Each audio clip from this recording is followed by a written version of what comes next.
नमस्कार दोस्तों। आज भारत के जो टेलीकॉम कंपनी के क्षेत्र में एक ऐतिहासिक मील का पत्थर यानी हिस्टोरिकल माइलस्टोन हासिल किया है।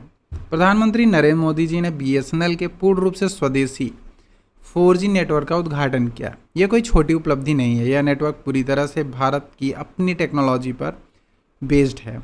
अब तक जियो, एयरटेल जैसी कंपनियों ने विदेशी तकनीकी का इस्तेमाल करती थीं, लेकिन अब भारत उन गिने चुने देशों में आ गए हैं या शामिल हो गए हैं जिनके पास डिज़ाइन लेकर डेवलपमेंट तक end to end telecom incomplete बनाने की क्षमता है, जैसे कि चाइना, स्वीडन, दक्षिण कोरिया।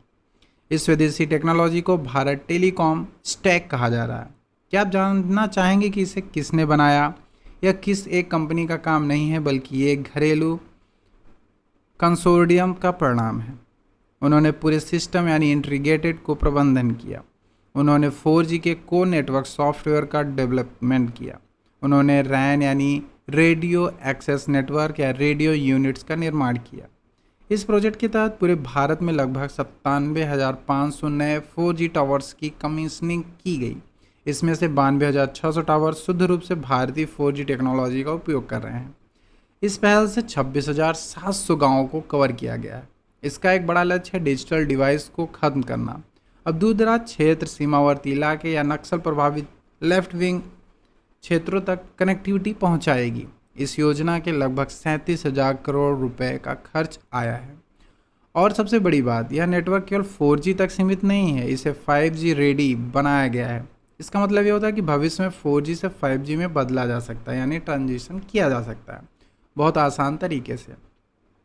BSNL के लिए एक पूर्णोद्धार इसको जीवन मिला है, उम्मीद है। फिलहाल BSNL के लगभग 90.7 मिलियन सब्सक्राइबर हैं, लेकिन 4G यूजर का हिस्सा सिर्फ 20 मिलियन यानी करीब 22% है। BSNL के सामने चुनौती यह है कि वह अपने 2G और 3G ग्राहकों को 4G में कैसे बदलता है। साथ ही 37,000 करोड़ रुपए के भारी निवेश के कारण कंपनी पर मोनेटाइजेशन और एवरेज रेवेन्यू पर यूजर्स बढ़ाने का दबाव रहेगा।